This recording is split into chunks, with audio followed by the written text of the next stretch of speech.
projector this afternoon. Okay, so our next speaker doesn't need an introduction, Bob. This is, I think we're going to hear about what his next career is going to be when he leaves Princeton.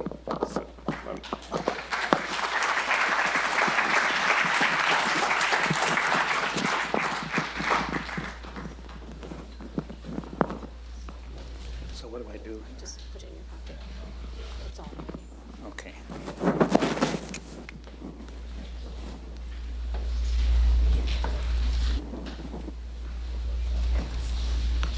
So, as Eric said, what I'm going to talk about is something that I've started very recently, and so this is a work in progress, and it deals with this challenge of thinking about simultaneously the incredible penetration of electric grids with intermittent renewable electricity and the need for carbon capture and storage on these grids. And as already been pointed out, initial projects involving carbon capture and storage have proved to be more expensive than we had thought.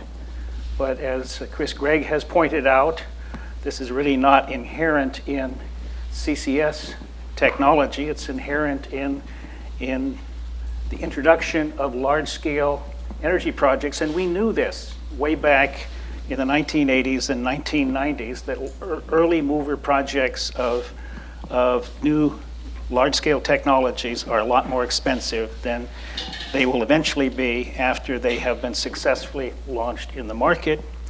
And the interesting thing is that that big challenge of launching CCS technologies in the market is exacerbated by the introduction of large amounts of intermittent renewable electricity on the grid, because it's going to force the backup capacity to the intermittent renewables to operate at low capacity factors. And if that backup capacity is going to be provided by fossil fuels with CCS, they operate at, they're going to operate not at baseload capacity factors, but at relatively low capacity factors. So the interesting thing that I want to begin my remarks with is that if we're going to provide reliable electricity continuously from at high levels of intermittent renewable electricity on the grid, we're going to need fast ramping dispatchable power plants at high intermittent renewable electricity penetrations. And the Paris goals imply that this balancing capacity must be eventually decarbonized.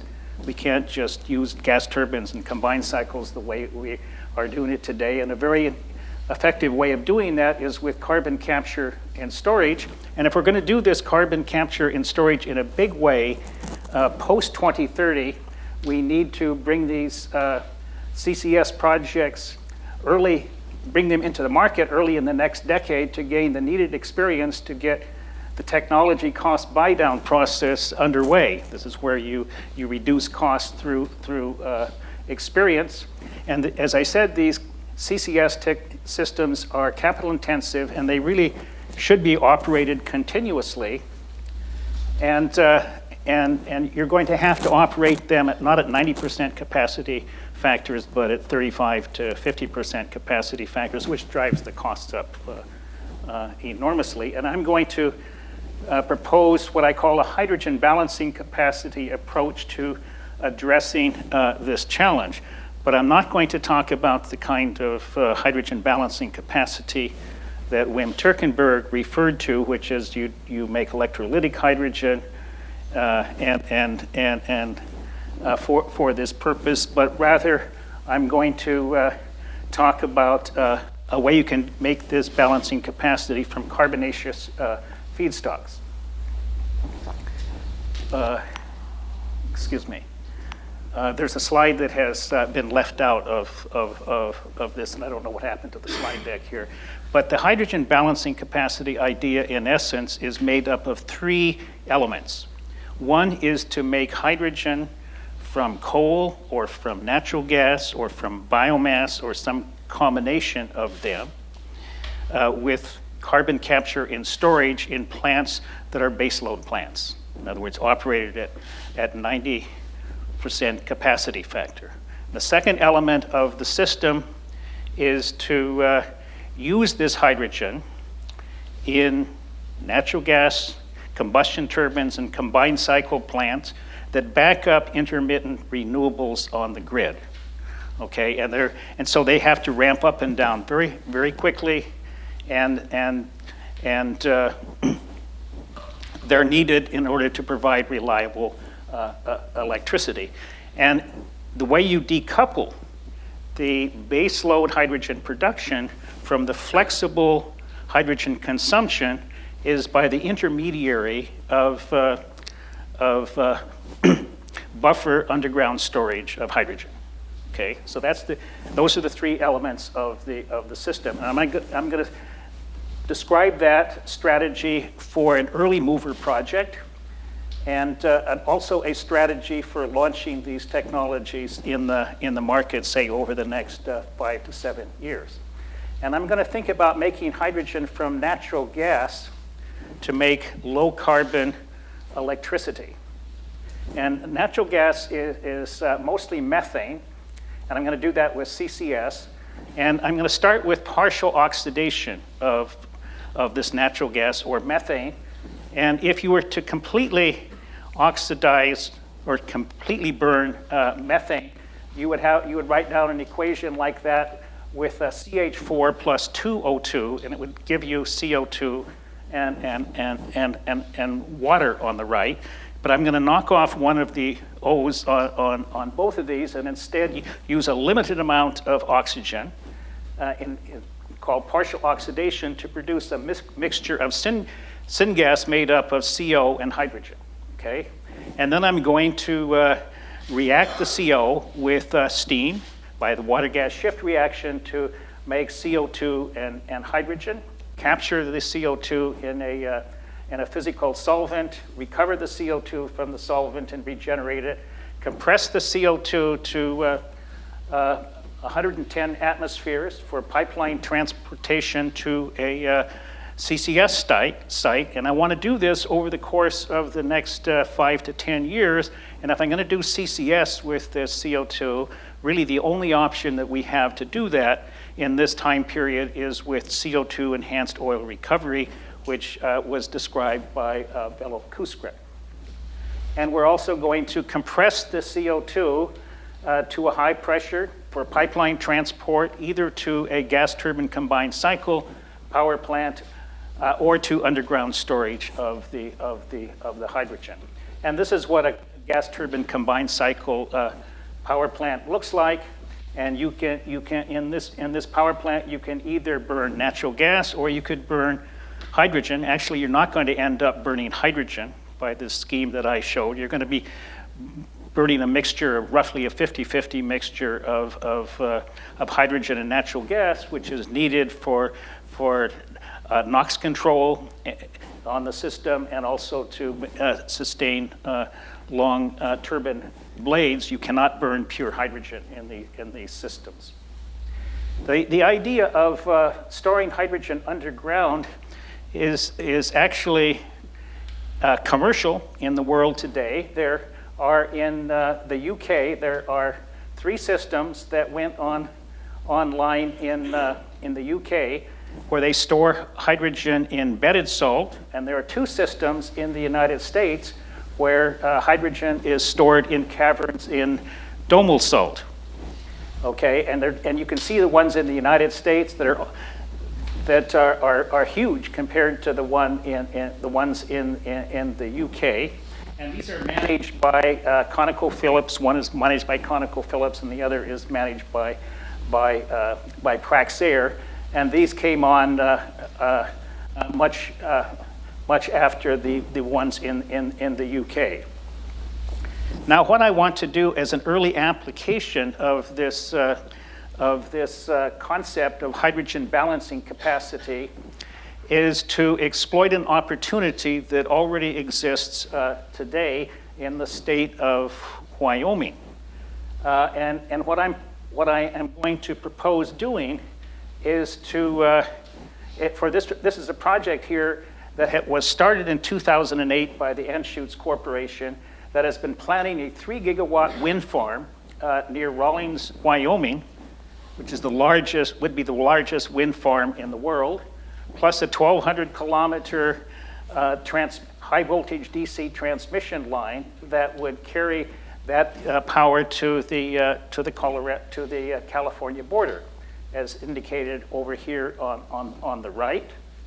And my basic idea is to fill the troughs in this wind farm here with decarbonized natural gas power. And the earliest that this is going to be brought online is the first half of this project is expected to be online as early as 2021, as most of the permitting for this transmission line has been completed, and I was astonished to learn how much permitting costs for this project. It's $125 million just for the permitting for that transmission line, but it's almost complete, okay? And one of the reasons you want to consider filling the troughs is that the only thing that is going to be delivered on this transmission line as now planned is wind power. And the wind capacity factors are very high in Wyoming, but still the line would only be half full if you only transported wind. And the estimate of the cost of bringing this wind power from Wyoming to California border is about $30 a megawatt hour. And if you were to fill the troughs with decarbonized natural gas power, you could reduce that transmission cost in half, from 30 to about 15. And one of the reasons that the developer might consider this very seriously is the possibility that the tax credits for wind and solar and renewables more generally may go away in the next few years. And if they do go away, the economics, by the way, with those subsidies look absolutely fantastic in California for this delivered wind power. But if you take them away, the savings in replacing intermittent renewables in the form of PV in California with wind imported from Wyoming go down to about $4 a megawatt hour, which is a pretty thin margin. Okay, but if you fill the lines, that margin would go up to about $21 per megawatt hour. So it would make it much more, the project profitability would be much more resilient to changes in the public policies regarding these subsidies. Now, the physical resources that are needed for this project are nearby. There's a huge Wamsutter natural gas field that's very close to the wind power site in Wyoming. Secondly, the gas prices are extraordinarily low. This is the price graph over here of the natural gas prices at the Opal Hub in western Wyoming, and you can see the gas price is about at the current time it's about $3 a million BTU, and that corresponds, if you're not used to thinking about prices in that way, that's less than 40 cents a gallon of gasoline. Okay, so it's really quite natural gas prices. There are also mature oil fields nearby, some that are already being exploited for EOR, and you can see there right up here is a very nearby CO2 EOR site that's already being exploited, but there's some additional oil fields right down here in Colorado, just to the south of the site, that could also potentially be exploited.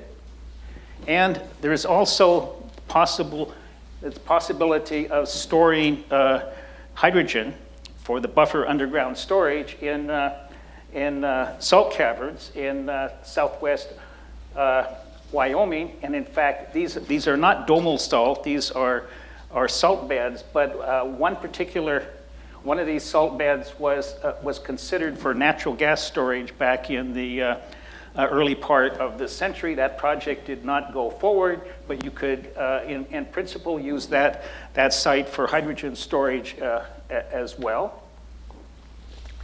And so what I've been doing is trying to not completely assess this option, but carry out a plausibility study as to this is an early application of this hydrogen balancing capacity concept. In order to do a detailed assessment of the economics of this first-of-a-kind system, you would have to do a lot of very detailed modeling, especially as to the needed size of the hydrogen storage facility and whatnot. But much can be learned, at least for now, in the way of a plausibility study, by ignoring the cost of the underground hydrogen storage. And the reason that's plausible to look at that is most of the analyses that have been done to date suggest that the hydrogen buffer storage capacity part of this system will be a very small part of the total system cost. Total system cost will be dominated by the hydrogen production and the turbo machinery that is used to make electricity with that hydrogen. And there's a major study that was done by the IEA greenhouse gas R&D program a couple of years ago that makes it feasible to make reasonable estimates of the costs of making hydrogen from natural gas in this manner that I've indicated, and I'm also going to add to that the economics of estimated economics of CO2 EOR, not at the $80 a barrel oil price that Bello talked about, but today's oil price, which is about $50 a barrel, just to see if this idea might make economic sense as to what could be done in the near time. And then I will consider using this decarbonized this hydrogen in a gas turbine combined cycle power plant that I'll use to fill the troughs on the transmission line. And this is how the economics come out. You can see that, and what I've assumed for the natural gas price in this analysis is taking that Opal hub price and assuming that the price grows at 2.5% per year, which is what is estimated for the Henry hub in the United States. And that suggests that you would get about a $4 a gigajoule natural gas price. And I'm expressing that natural gas price as a function of a future greenhouse gas emission price, which is indicated here on the abscissa. And I also add to this graph a cost for hydrogen, which is up over here. And you can see the hydrogen cost is much higher initially than the natural gas cost. And this is for a process that converts 77% of the energy in the natural gas into hydrogen energy and captures 82% of the carbon as CO2, which is then going to be sold for enhanced oil recovery. And the CO2 emission rate for this natural gas or for this hydrogen would be about a quarter of what it is for natural gas, okay, as a result of that. And you can see from this graph that these two curves cross at about $75 a ton of CO2. Of course, we don't have a carbon price in the United States, but I'm thinking here of selling this electricity not in a general US market, but I'm thinking of selling into the California market where they do have a carbon policy in place, quite an aggressive carbon mitigation policy. And by the way, I should point out that at this point here, that hydrogen production cost is about $1 a kilogram of hydrogen. That's sort of the holy grail for hydrogen production costs. That's the goal that a lot of people have hoped for, and that's equivalent to about $1 a gallon of gasoline equivalent. So this graph here shows what the hydrogen and natural gas costs are at this price of assumed price of $74 a ton of CO2 by component.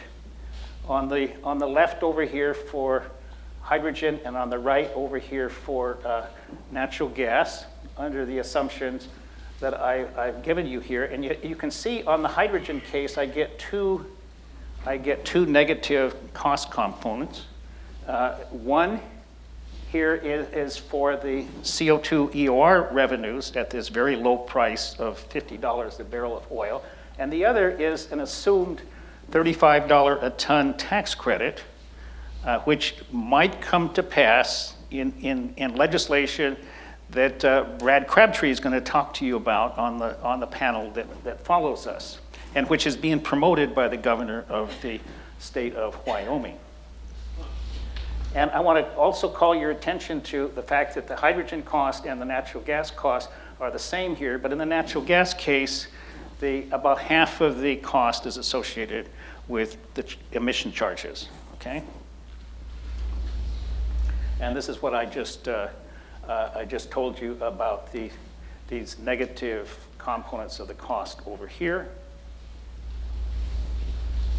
And this is what the levelized cost of electricity would look like at the California border for this gas turbine combined cycle. And I've done it two ways, with both hydrogen and with natural gas firing. And you can see that the hydrogen and the natural gas firing costs are generation costs are the same. That's by design. And this is what the cost would be for natural gas with zero carbon price. And the difference is that carbon price there. And I want to call your attention to the fact that a very large fraction of the cost of this system, this gas turbine combined cycle, is capital cost. And that's not usually the case for natural gas combined cycles. But I'm running these natural gas combined cycles in Wyoming at an elevation of 6,500 feet. And at that elevation, the output is derated 40% relative to what its rating would be at sea level. Okay, so that's why the capital cost is so high in these systems. And these are, I'm assuming both of these or all three of these plants are operated at 40% capacity factor, which is the other reason why the capital cost is high. You're not operating these things as baseload plants, but at this modest capacity factor, which is probably close to what you would get on these transmission lines.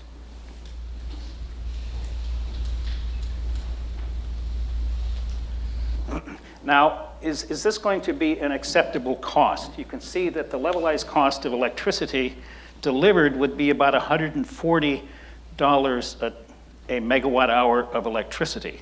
And if you take the Wyoming wind cost that is delivered into the electricity market in California, it's going to, without any subsidy, it would be about $100 a megawatt hour. Okay, so this is much higher than that. But if you look at the cost of integrating intermittent renewables into the grid, this is probably, although I haven't done this analysis, this is probably less than the total cost of the wind, which includes the integration cost.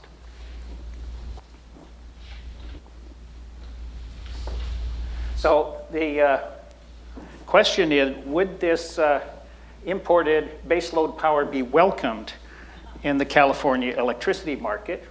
And the answer, I think, was probably no before the passage of two recent laws in California. One was SB 350, which extended California's 50%, California's renewable portfolio standard, but to 50% by 2030. And then second, SB 32, which mandated that the 2030 total greenhouse gas emissions of California have to be reduced to no more than 40% of greenhouse gas emissions in 1990. And the reason for the first the SB 350 here is that as a result of that law and increasing the electricity generation that is provided by renewables, mainly by photovoltaics, which is the main option being considered in California since they've essentially exhausted their cheap, good wind resources, the curtailment rate in 2030 would be very high. And in a spring day, it would be about 20 gigawatts of curtailed PV power, which is the total installed PV capacity at that time under that condition. And there is a great deal of interest in importing wind to reduce this risk, because wind and PV are going to be available at different times. And for every megawatt hour of wind electricity you introduce from Wyoming, you would reduce these curtailment rate by about 0.4 megawatt hours. Okay, so that's quite substantial. So the cost to California go down dramatically if you do this.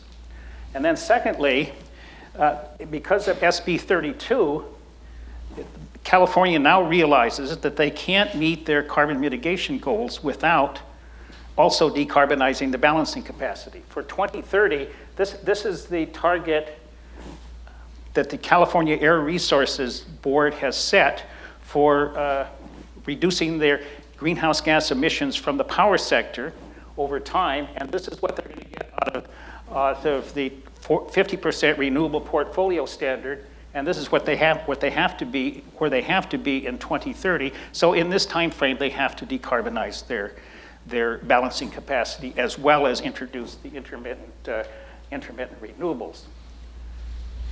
So with so much, the interesting thing for California is there's going to be so much intermittent renewable electricity on the California grid that it's going to be very hard to fit in 3 gigawatts of this balancing capacity in this time frame, and without storage, bulk electricity storage on the other end. And the major options that are commercial that you could do in this time frame for long duration bulk electricity storage are pumped hydro and compressed air energy storage.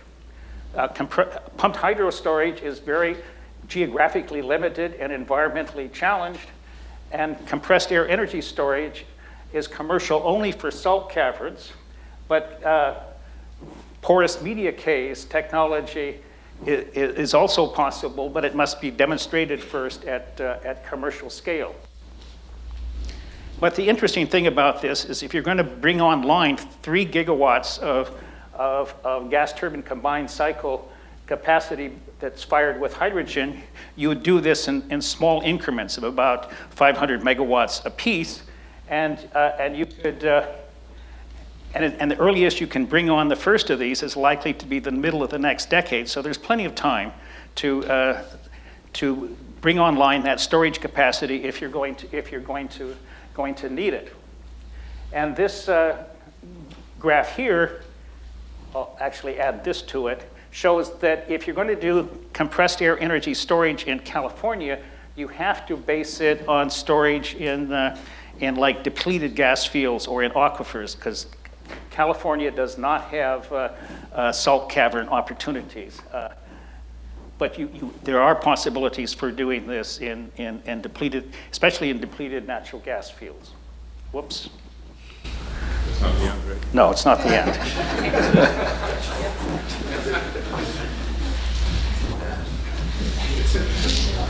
Whoops. We'll come back to it.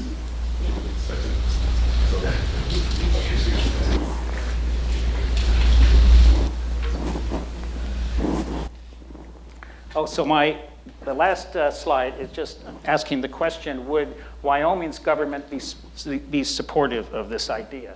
And the interesting thing is that Wyoming is a classical example of a low population, but resource-rich state. And they're enormously dependent, their economy is enormously dependent on energy exports. And the interesting thing is that their exports of coal and natural gas have been falling quite dramatically, and the government is looking for new opportunities. And the interesting thing is that in the 2014 energy speech, Governor Meade said that he is personally skeptical about climate science, but markets believe in climate change. And he says Wyoming needs to react to markets, okay? And he and his colleague Steve Bullock, who is the governor of Montana, produced this very interesting document on a strategy for commercializing or for expanding incentives for CO2 EOR, which I regard as a key aspect of a key element of the strategy for buying down the cost of early mover CCS projects. Okay,